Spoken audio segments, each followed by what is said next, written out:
अस्सलाम वालेकुम everyone, welcome to my YouTube channel आपके डॉक्टर ईशा महक।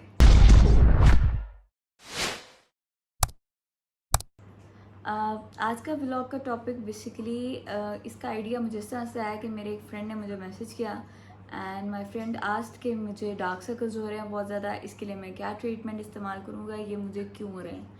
तो मैंने उसको ऐसे ही मजाक में बोल दिया कि अपनी 6 से 8 घंटे की नींद पूरी करो। बट चूँकि most of the people are doing freelancing, online businesses कर रहे हैं या ई कॉमर्स कर रहे हैं, तो उनका ज़्यादातर काम रात को जागने का होता है। तो उन्होंने मुझे कहा नींद तो पूरी नहीं हो सकती, हाँ कोई सीरम या कोई मेडिसिन है तो वो बता दो। तो मैंने सोचा क्यों ना इसके ऊपर एक व्लॉग रिकॉर्ड कर लूँ और सबको ये गाइडेंस दे दूँ। तो हम अपने व्लॉग का आगाज़ करते हैं। आज का टॉपिक है डार्क सर्कल्स। उससे पहले हम कर लेते हैं दरूद पाक की रेसिटेशन। अल्लाहुम्मा सल्ली अला मुहम्मदिन व अला आलि मुहम्मद कमा सल्लैता अला इब्राहीम व अला आलि इब्राहीम इन्नका हमीदुम मजीद। अल्लाहुम्मा बारिक अला मुहम्मदिन व अला आलि मुहम्मद कमा बारकता अला इब्राहीम व अला आलि इब्राहीम इन्नका हमीदुम मजीद। डार्क सर्कल्स होते क्या हैं और किस वजह से होते हैं? बेसिकली जो हमारी आइज़ के नीचे की स्किन होती है, इसकी थिनिंग होना स्टार्ट हो जाती है, ये पतली होना स्टार्ट हो जाती है, या एज के साथ साथ आइज़ अंडर आइज़ का जो फैट होता है वो कम होना शुरू हो जाता है, जिसकी वजह से जो हमारी वेसल्स हैं, रगें हैं इस एरिया की, वो प्रोमिनेंट होने लग जाती हैं। कुछ लोगों में डार्क सर्कल्स का जो कलर होता है वो पर्पलिश शेड होती है, जामनी शेड होती है, कुछ में ब्लूइश होती है, कुछ में पिंकिश डार्क सर्कल्स होते हैं। और जितना आपका स्किन कलर डार्क होगा, आपके डार्क सर्कल्स की शेड उतनी ही ब्लैकिश या ब्राउनिश टोन में होगी।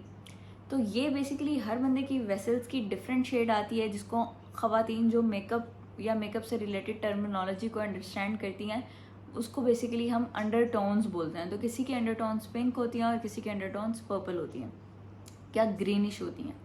तो इस वजह से बेसिकली जब ये वेसल्स, ये रगें प्रोमिनेंट होना शुरू कर देती हैं, तो आपके डार्क सर्कल्स प्रोमिनेंट होना शुरू हो जाते हैं।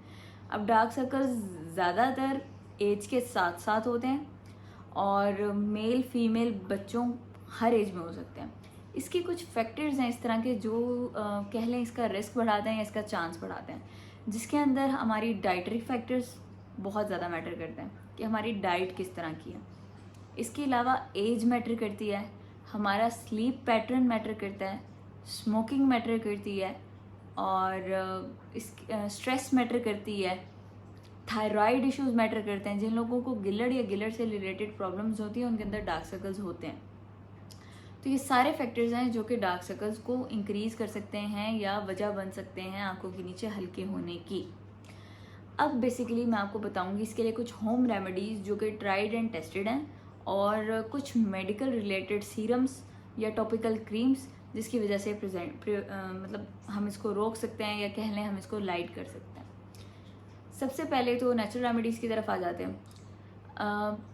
जब हमारे जिस्म के किसी भी एरिया की रगें प्रोमिनेंट हो रही होती हैं, अगर हम उसके ऊपर ठंडक अप्लाई करें, जैसे जिसमें हम कोल्ड कंप्रेस बोलते हैं, आइस पैक अप्लाई कर सकते हैं, आइस सिरप कर सकते हैं, तो उसकी वजह से जो ये रगें होंगी ये कॉन्स्ट्रिक्ट कर जाएंगी, ये सुकड़ जाएंगी। रगों के सुकड़ने की वजह से जो डार्क सर्कल्स होंगे ये इतने प्रोमिनेंट नहीं होंगे, ये इतने नज़र नहीं आएंगे।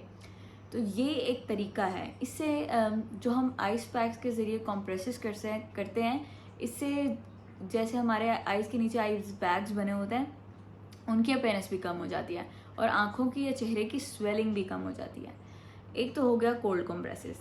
दूसरी चीज़, टी बैग्स जो होते हैं ना, अगर वो हम फ्रिज में ठंडे होने के लिए रख दें और उसके बाद वो अप्लाई करें आँखों के नीचे, तो वो भी बहुत जल्दी स्वेलिंग को कम करते हैं और डार्क सर्कल्स को भी लाइटन करते हैं। उसकी दो वजह हैं। एक तो वो चूँकि ठंडे होंगे तो डेफिनेटली वो ठंडक प्रोवाइड करेंगे, लेकिन जैसे कि हम सबको पता है कि चाय के अंदर कैफ़ीन होती है, तो कैफ़ीन बेसिकली लाइटनिंग एजेंट है। कैफ़ीन एक ब्लीचिंग एजेंट के तौर पे यूज़ होती है और ये हमारे अंडर आइज़ को लाइट करती है।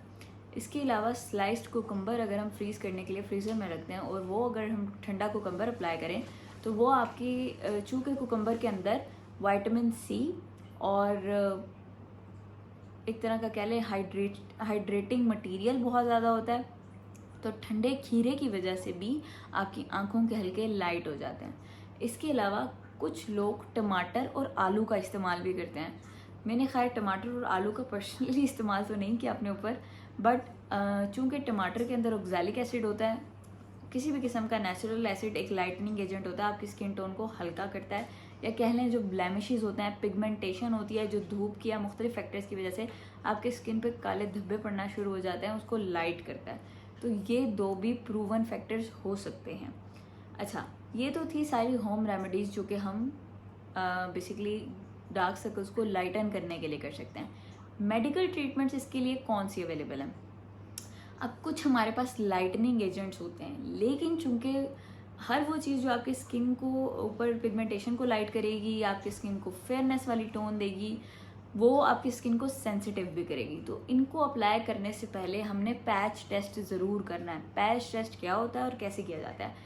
जो हमारी बेसिकली रिस्ट होती है, रिस्ट के आगे वाला जो एरिया होता है, यहाँ पे हमने वो प्रोडक्ट थोड़ा सा लगा के देख लेना है, जिससे अगर वो हमारे यहाँ पे रिएक्शन नहीं करता तो फिर हमने उसे अंडर आइज वाले एरिया पे लगाना है। इस तरह से डायरेक्टली कोई भी सीरम या कोई भी क्रीम आपने अंडर आइज वाले एरिया पे नहीं लगानी, क्योंकि एक सेंसिटिव एरिया होता है और यहाँ पे अगर इन्फेक्शन होगा तो आपकी जो डार्क सर्कल्स हैं वो मज़ीद डार्क हो सकते हैं और रेडनेस आ सकती है, स्वेलिंग आ सकती है।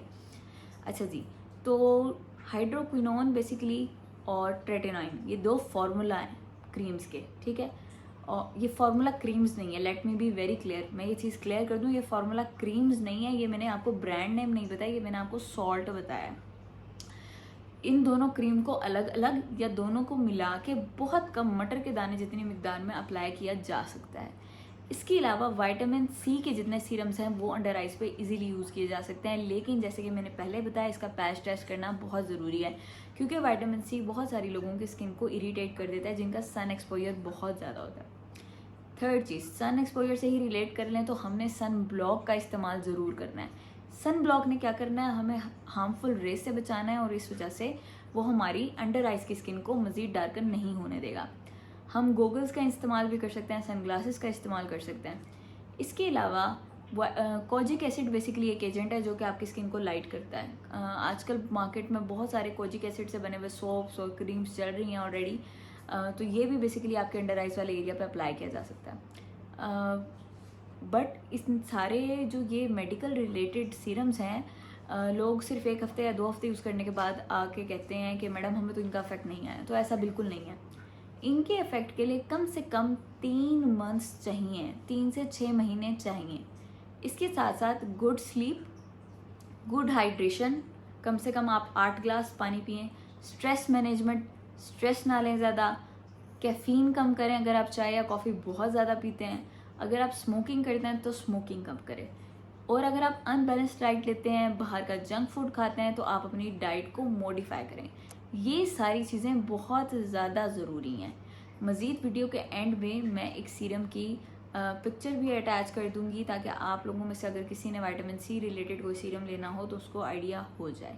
आई होप आपको मेरी ये सारी बातें समझ आई होंगी और आप इन पे अमल करेंगे और शेयर करेंगे, ताकि ज़्यादा से ज़्यादा लोगों को इसका फ़ायदा हो सके। आपको मैं उम्मीद है आपको मेरा व्लॉग पसंद आया होगा। एंड आज के लिए इतना ही, फिर मुलाकात होगी। अल्लाह हाफ़िज़। ये मैंने एक स्क्रीनशॉट अटैच किया है एक सीरम का। This is basically L ascorbic acid, जो कि विटामिन सी की एक टाइप है। तो ये बी क्यूटिकल्स कंपनी का सीरम है। इसके अलावा भी आप कोई भी अपनी मर्ज़ी का मेडिकेटेड सीरम ले सकते हैं।